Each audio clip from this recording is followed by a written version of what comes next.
오늘 주시는 하나님 말씀 보도록 하겠습니다. 마태복음 13장 44절에서 52절. 마태복음 13장 44절에서 52절. 여러분 성경을 다 피시고요. 그리고 우리 44절부터 한 절씩 교독하고 다 읽으신 후에 성경은 덮지 마시고 무릎에 이렇게 펴놓으시기 바랍니다. 우리 하나님의 말씀을 읽을 때 하나님께서 이 말씀 속에 무슨 하나님의 마음을 담아 놓으셨는지, 말씀의 진의가 무엇인지를 바라는 마음으로 우리 한 절씩 같이 교독하도록 하겠습니다. 44절 하나님의 말씀이랍니다. 천국은 마치 밭에 감춘 보화와 같으니 사람이 이를 발견한 후에 숨겨두고 기뻐하여 돌아가서 자기의 소유를 다 팔아 그 밭을 샀느니라. 극히 값진 진주 하나를 만나며 가서 자기의 소유를 다 팔아 그 진주를 샀느니라.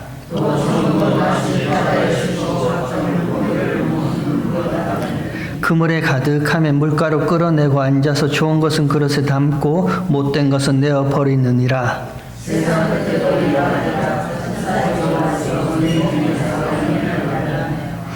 풀무에 던져 넣으리니 거기서 울며 이를 갈미 있으리라. 52절 함께 읽도록 하겠습니다. 예수께서 가라사대 그러므로 천국의 제자된 서기관마다 마치 새것과 옛것을 그 곳간에서 내어오는 집주인과 같으니라. 아멘. 예수님이 또 비유로 말씀하십니다. 천국은 마치 밭에 감추인 보화 같으니 사람이 이를 발견한 후에 숨겨두고 기뻐 돌아가서 자기의 소유를 다 팔아 그 밭을 산 것과 같다. 또 천국은 마치 좋은 진주를 구하는 장사와 같으니 극히 좋은 진주를 만남에 돌아가서 자기 소유를 다 팔아 그 진주를 사는 것과 같다. 그리고 또 천국은 마치 바다에 친 그물 같으니 모든 물고기들이 그 그물에 가득함에 물가로 내어 좋은 물고기는 그릇에 담고 못된 것은 내어버리는 것과 같다. 연속적으로 예수님께서 천국 하나님 나라에 대한 비유를 세 가지로 쭉 붙어 말씀하십니다. 그리고 제자들에게 묻습니다. 이 모든 것을 깨달았느냐? 난데없이요. 뜬금없이 갑자기 예수님이 제자들에게 물어요. 가깝게는 밭에 감추어진 보화 비유, 진주 비유, 바다에 친 그물 비유, 또 멀게는 씨 뿌리는 자의 비유, 그 다음 누룩 비유, 겨자씨 비유, 누룩 비유, 밭의 가라지의 비유.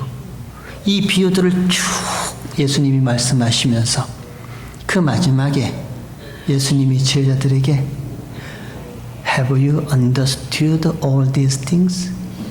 이 모든 것을 다 이해했니? 이렇게 물어요.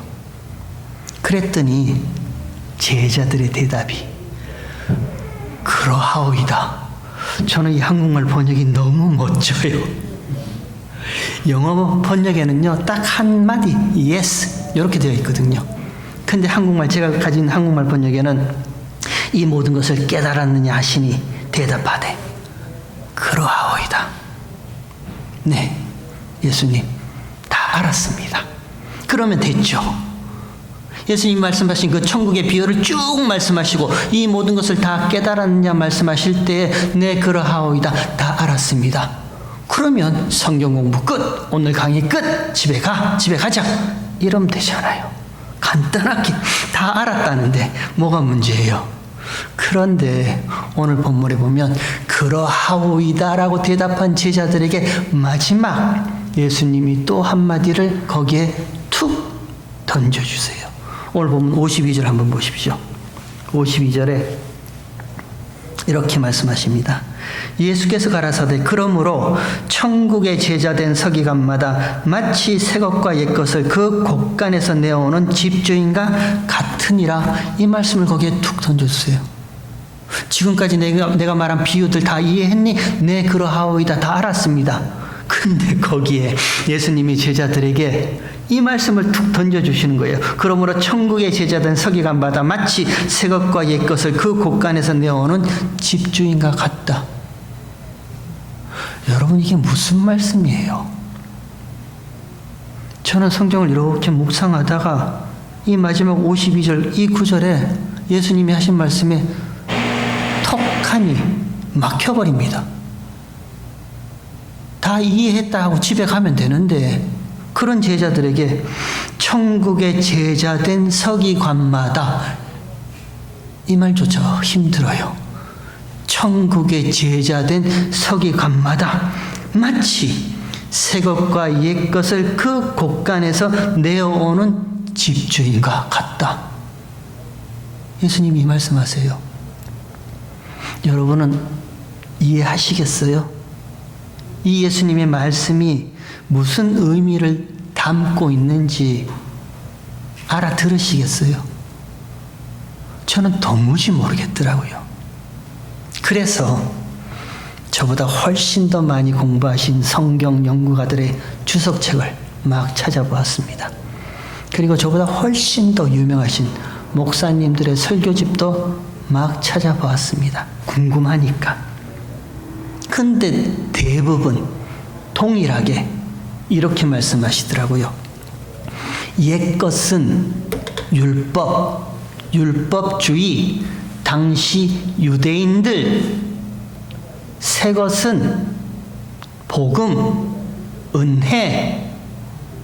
그러니 이 모든 비유를 깨달았다는 너희들아, 제자들아, 구원은, 하나님 나라는 율법의 행위로 구원을 얻는 것이 아니라, 율법의 행위로 구원 얻어 천국에 들어가는 것이 아니라 은혜, 너희가 그 믿음으로 말미암아, 은혜로 인하여 믿음으로 말미암아 구원을 얻었나니 이것은 너희에게서 난 것이 아니요 하나님의 선물이라 하신 그 은혜로 구원을 얻어 천국에 들어간다. 그러니 천국의 제자된 서기관들, 내 제자들아, 가서 이 내용, 율법 안에 복음이 있고 율법의 행위 안에 은혜가 담겨져 있는 이것을 가서 가르치라. 동일하게 이런 의미로 해석하고 말씀을 전하시더라고요. 마치 마태복음 마지막 결론 내용이 이거죠. 그러므로 가서 너희가 아버지와 아들과 성령의 이름으로 세례를 주고 내가 너희에게 분부한 모든 것을 가서 가르치고 제자 삼아라. 마태복음의 마지막 부분이죠. 마치 이 내용과 동일하게 이 구절을 이해하시더라고요. 저도 공감합니다. 맞다 생각합니다. 그런데 과연 그럴까요? 과연 그럴까? 제가 제 자신한테 다시 한번 이 본문의 구절을 가지고 질문해 보았습니다. 과연 그럴까? 그래서 또 다른 질문을 제가 해봤습니다. 예수님이 말씀하신 마지막 52절의 이 구절, 그러므로 천국의 제자된 서기관마다 마치 새 것과 옛 것을 그 곳간에서 내오는 집주인과 같다라는 이 한 구절의 말씀, 이 구절의 포커스, 포인트, 집중, 어디에 누구에게 그 포커스가 있는지, 포인트가 있는지, 집중되어 있는지 그 질문을 하고 다시 한번 읽어봤습니다. 여러분, 똑같은 질문을 가지고 다시 한번 읽어볼까요? 예수님이 말씀하신 마지막 52절 이 구절에 예수님이 어디에 포커스를 두고 누구에게 집중을 해서 이 말씀을 하시는지 다시 한번 우리 그 질문을 가지고 한번 읽어보도록 하겠습니다. 52절에 예수께서 가라사대 그러므로 천국의 제자된 서기관마다, 원래 원어에는요 그러므로라는 이 접속사가 없습니다. 예수님이 말씀하셨다. 천국에 의해 서기관된 자마다, 이런 뜻이에요. 천국, 하나님 나라에 의해 서기관된 자마다 새 것과 옛 것, 복수형입니다. 새 것들과 옛 것들을 그 곳간에서 가장 소중한 것을 모아두는 그것이 곳간이란 의미예요. 가장 소중한 것을 모아둔 그곳에서 내어오는 집주인과 같다. 어디에 포커스가 있어요? 누구에게 포커스가 있는 것 같아요? 집주인 아니에요?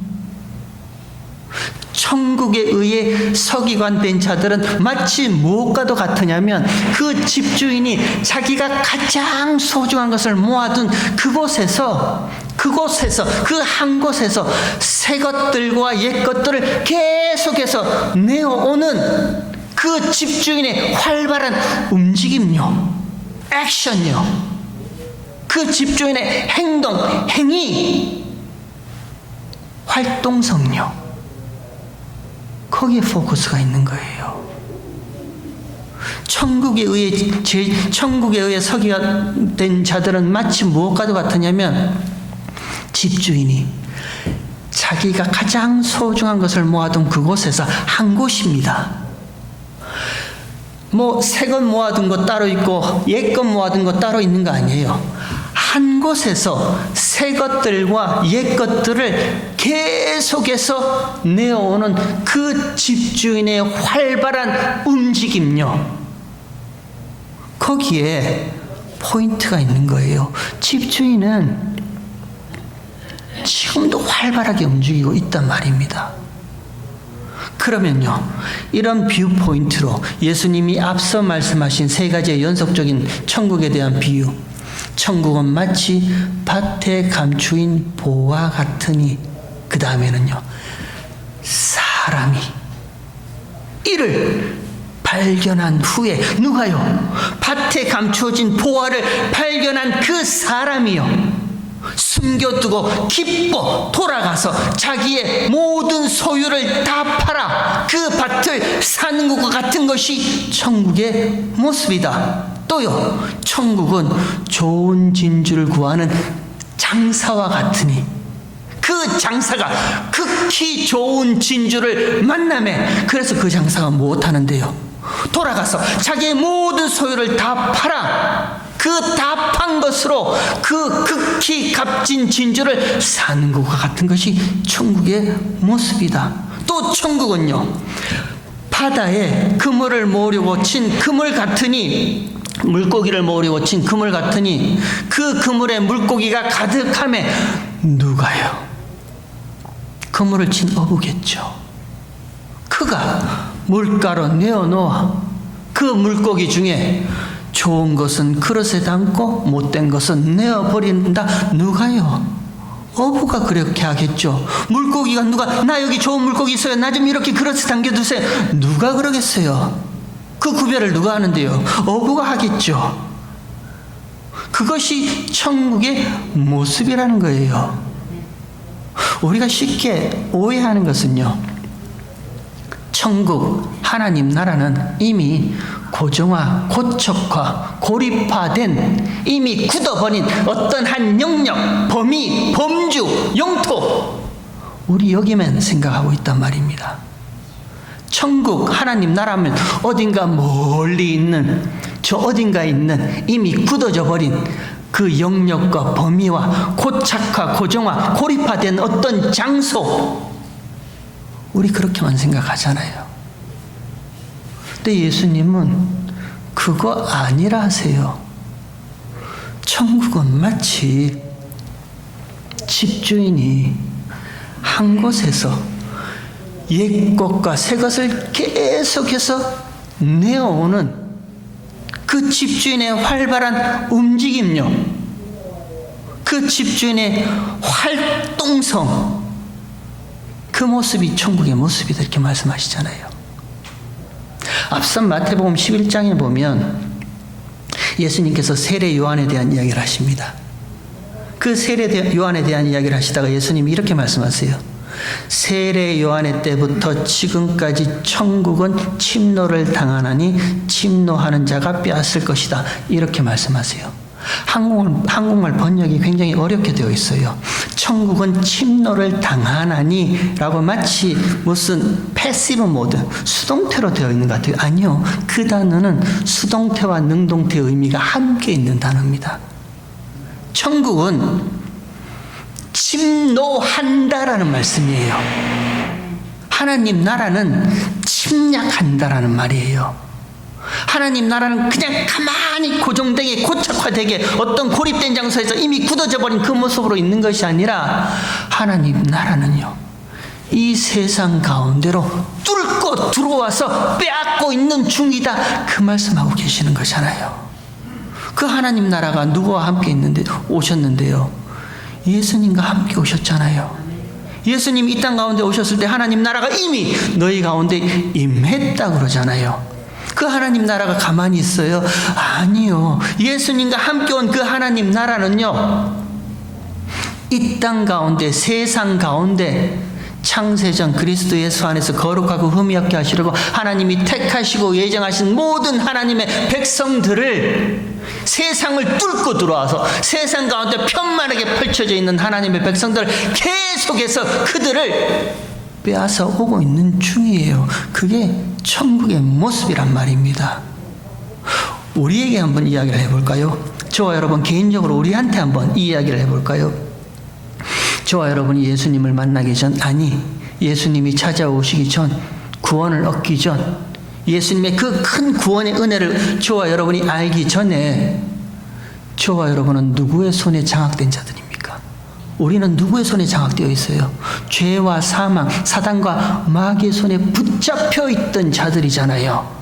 그런 우리에게 예수님과 함께 온 하나님의 나라가 뭘 하셨어요? 사망으로 사망을 십자가에서요 짓밟아 버리셨잖아요. 그 예수님께서 죄와 사망의 권세 손에 붙잡혀 있던 저와 여러분을요, 먼저 강한 자를 결박하고 십자가의 피로, 십자가의 죽으심과 부활하심으로요, 그 십자가의 부활의 생명으로 피로 그 결박해버린 강한 자 가운데 붙잡혀 있던 저와 여러분을 뺏어 오시잖아요. 늑탈해 오신다면서요. 저는 그 한국말 번역이 너무 좋은 것 같아요. 늑탈이라고 그러더라고요. 그게 하나님 나라의 활동성입니다. 가만히 있지 않아요. 하나님 나라 뭐 어디 저 멀리 아니에요. 마치 밭에 감추어진 그 보화를 사람이 발견하듯이요. 보화가 나 여기 감추어져 있습니다. 나 여기 숨겨져 있습니다. 나 좀 찾아주세요. 그러지 않았습니다. 그 보화를 발견한 것은 사람이에요. 그가 이 보화네. 보화 맞네.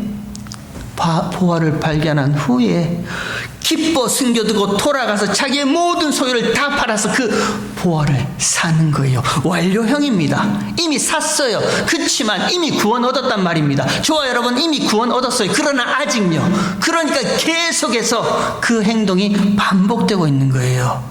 천국은 마치 값진 진주를 구하는 장사와 같으니 그 장사가 극히 값진 진주를 만나며 뭐예요? 돌아가서 자기 소유를 다 팔아서 사는 거죠.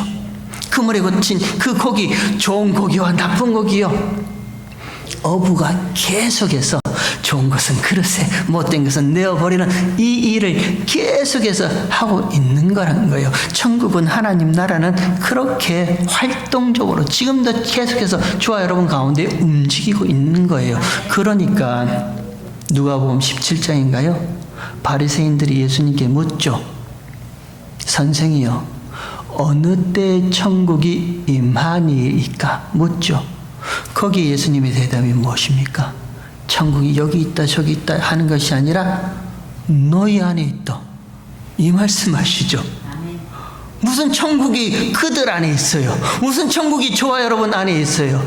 십자가에 부활하시고 죽으시고 부활하신 그 그리스도의 영, 예수의 영, 성령 하나님께서요, 그 생명의 영이 저와 여러분 안에 함께 하시니 그 하나님 나라는, 그 생명의 나라는 저와 여러분 안에 함께 있단 말입니다. 그러면 그 그리스도의 영이 진리의 영이, 그 진리의 영이 뭔데요? 성경은 진리의 영을 말씀이라 하잖아요. 말씀이 저와 여러분 안에 있는데, 그 천국 하나님 나라가 저와 여러분 안에 있는데, 좌우의 날선 어떤 것보다 더 예리한 살았고 운동력 있는 하나님의 말씀이 저와 여러분 안에 가만히 있겠어요?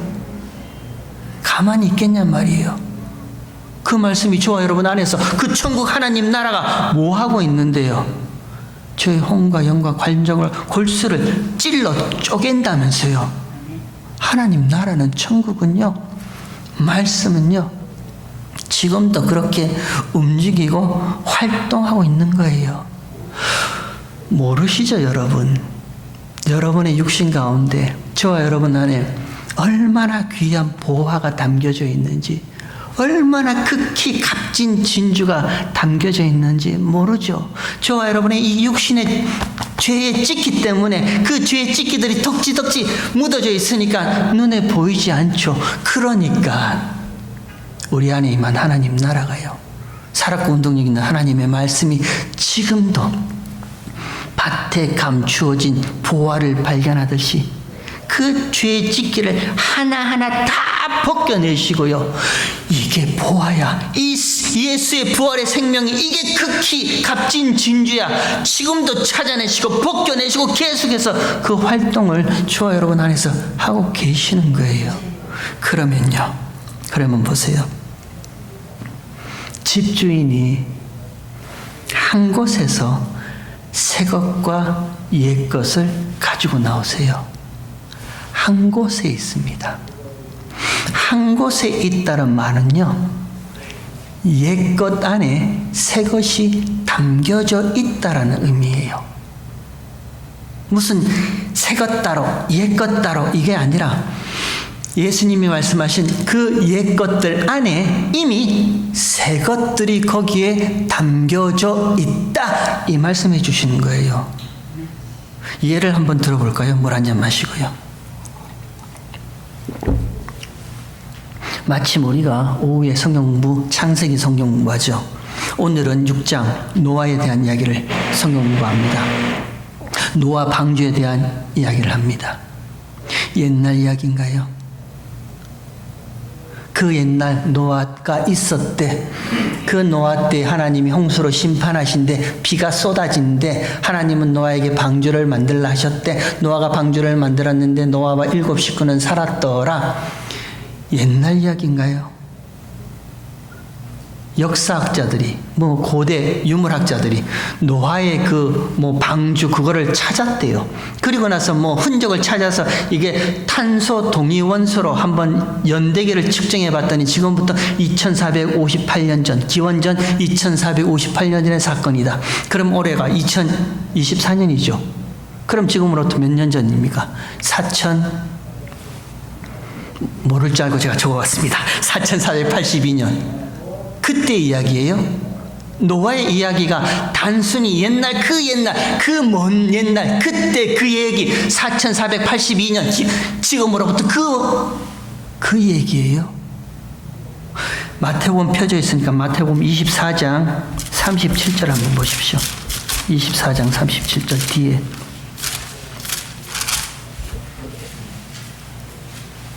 마태복음 24장 37절. 예수님이 이렇게 말씀하세요. 노아의 때와 같이 인자의 임함도 그러하니라. 노아의 때와 같이요. 노아의 때 그 안에 인자의 임함이 이미 포함되어 있다, 이 말씀하시는 거예요. 옛날 그냥 과거의 이야기, 그 흘러간 옛적 이야기가 아니라 그 옛것 안에 인자의 임함의 이야기도 그 안에 이미 포함되어 있다. 38절. 홍수 전에 노아가 방주에 들어가던 날까지 사람들이 먹고 마시고 장가들고 시집가고 있으면서 지금도 그러잖아요. 그때만 그랬어요? 지금도 사람들이 먹고 마시고 장가들고 시집가고 지금도 그러잖아요. 있으며 39절에 홍수가 나서 저희를 다 멸하기까지 깨닫지 못하였으니 인자의 임함도 이와 같다 이렇게 말씀하세요. 단순히 과거에 그 옛날 4482년인가 옛날의 이야기가 아니라 한 번 일어났던 이야기가 아니라 그 옛날 옛것이라 생각하는 그 이야기 안에는요, 새것 인자의 임함 예수의 이야기도 그 안에 이미 포함되어 있다. 예수님이 이렇게 말씀하세요. 여기만 이렇게 얘기하시는 거 아니에요. 또 한 군데만 더 찾아볼게요. 베드로전서 3장 19절 한번 보세요. 베드로전서 3장 19절 한번 볼게요.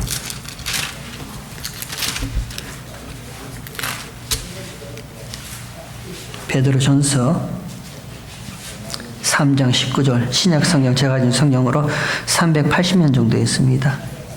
19절, 저가 또한 영으로 옥에 있는 영들에게 전파하시니라. 참 어려운 구절이죠. 그래서 사람들이 옥에 있는 영들이 누구냐, 지옥에 있는 자인가, 그럼 예수님이 지옥에 들어가셔서 복음을 전파하셨냐, 이런 얘기 많이 하죠. 근데 그 다음에 20절에 보세요. 그들은 성경이 답을 줘요.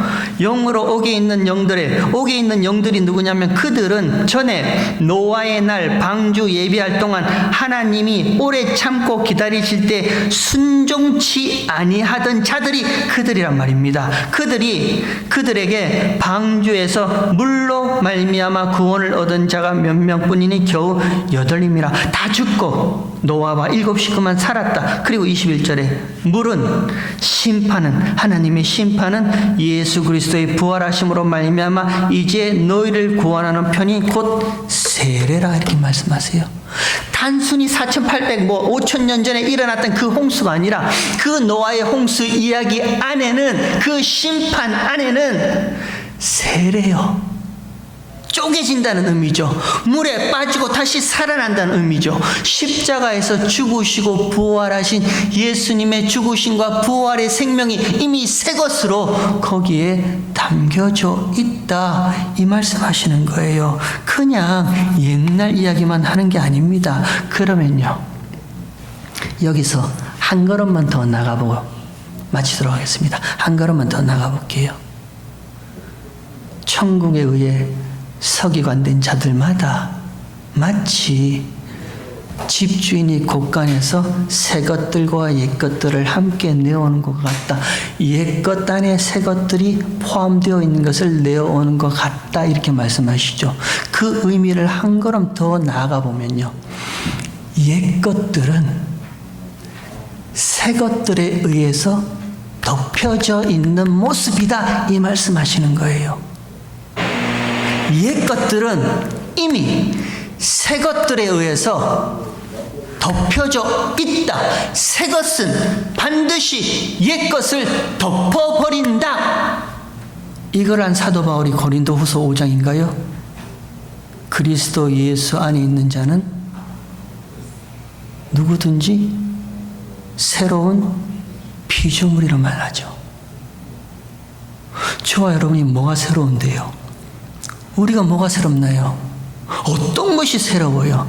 여전히 고집스럽고, 여전히 이기적이고, 여전히 나밖에 모르고, 여전히 욕심 많고요, 여전히 하기 싫은 일 하고 싶지 않고요, 여전히 교회에서 박수치고 영광 받는 일을 내가 앞장서서 내 얼굴 내비고 싶은데, 그게 무슨 새로운 피조물이에요? 여전히 나밖에 모르는데. 근데 예수님이 말씀하신단 말입니다. 천국이란 것은요, 옛 것들은 이미 새 것에 의해서 덮여진 그 모습이다. 집주인이 부지런히 그 모습을 밖으로 가지고 나오는 모습이다 말씀하시는 거예요. 저와 여러분이 어떤 곳에 어디에 있든지, 저와 여러분의 인생이 어떤 밑바닥에 나락 떨어져 있든지, 어떻게 실패했든지요, 우리 아까 기도하시는 집사님 기도하셨죠. 이 육신의 고통 때문에, 아픔 때문에, 질병 때문에 힘들어하시는 성도들이 있다고. 맞아요. 저도 아파요. 저도 힘들어요. 근데요, 이 옛사람, 옛목 이에는 이미 새건요, 예수의 피, 그 십자가의 보혈의 피가 덮여져 있기 때문에 누구든지 in Christ요, 예수 안에 있는 자, 예수의 십자가의 피로 덮어버린 자는 그는 하나님께서 누구든지 그는 새로운 피조물이라 이렇게 말씀하시잖아요. 그게 천국의 모습이라고 얘기를 하신단 말입니다. 우리가 뭐가 새로워져야 되는데요? 아니요. 저와 여러분은 이 육신, 죄악된 육신을 가지고 이 세상 살아갈 동안 끊임없이 죄의 찢기만 풀풀풀풀 내 밖으로 나올 수밖에 없어요. 그러나 집주인이요, 한 곳에서 가장 소중한 것을 모아둔 그 한 곳에서 이 옛것이라는 이미 죄악된 저와 여러분의 인생 가운데 예수의 피를 딱 덮어서요, 그리고 밖으로 가지고 나온단 말입니다. 끊임없이요. 천국의 활발한 움직임력, 활동성력, 가만히 있는 것이 아니라 계속해서 끝까지 주님 다시 오시는 그날까지 천국은 그렇게 움직이고 있다고 저와 여러분에게 보여주고 있는 말씀이에요. 그러면 마지막으로요, 저와 여러분이 나 극히 좋은 진주예요, 나 극히 밭에 숨겨진 보화예요, 나 좋은 물고기예요, 나 좀 어떻게 해주세요, 그러지 않겠죠. 우리는 알잖아요. 그거 아닌 거. 주인이 찾으러 온단 말입니다. 보화를 아는 자가 발견한단 말입니다. 그러면 또 하나, 우리가 마치 무슨 그 보화를 발견하는 사람처럼, 우리가 마치 무슨 좋은 물고기와 나쁜 물고기를 구별하는 사람처럼, 오, 밭에 감추어진 보화 예수의 생명이 여기 있네, 극히 좋은 진주를 우리가 예수님을 만났네, 그러니까 숨겨두고 돌아가서 내 소유를 다 팔아서 그분을 사야지. 저는 가진 소유가 없어요. 저 같은 사람은 어떻게 해요? 제 지갑에 지금 40몇 불인가 있어요. 어제 콕 하나 사 먹고 38불 남았나? 그거밖에 없어요. 뭘 제가 다 팔아서 값진 것을 산단 말이에요. 아니죠. 저와 여러분이 사는 거 아니죠. 밭에 감추어진 그 보화를 발견하시는 분이 따로 있단 말입니다. 이것이 극히 좋은 진주야라고 찾아내시는 분이 따로 있어요. 그분이 누군데요? 주님이잖아요. 예수님이잖아요.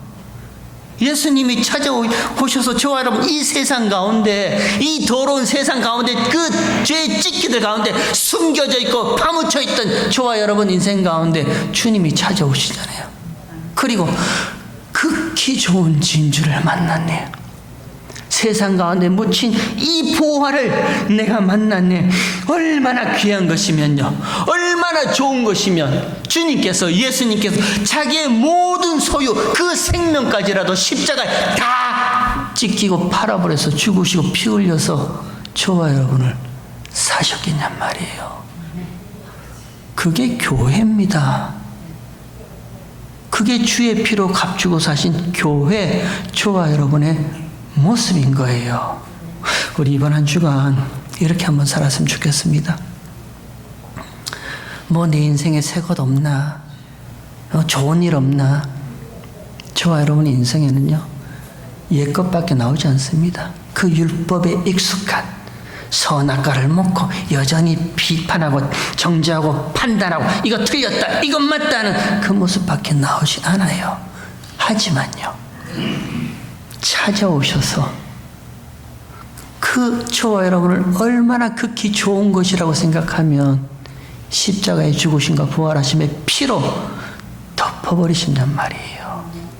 거기에 저와 여러분이 뭐 보탠 거 있습니까? 우리가 뭐 거기에 더해준 거 있습니까? 아무것도 없어요. 그러니까 은혜라 하는 거예요. 그걸 은혜라 하는 거예요. 예수님은, 하나님은 지금도 저와 여러분을 덮어주고 계세요. 덮어주심의 은혜예요. 그게 교회의 모습입니다.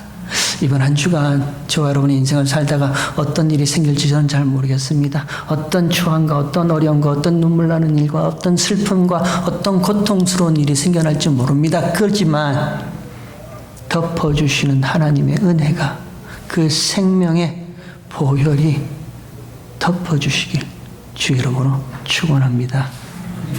하나님.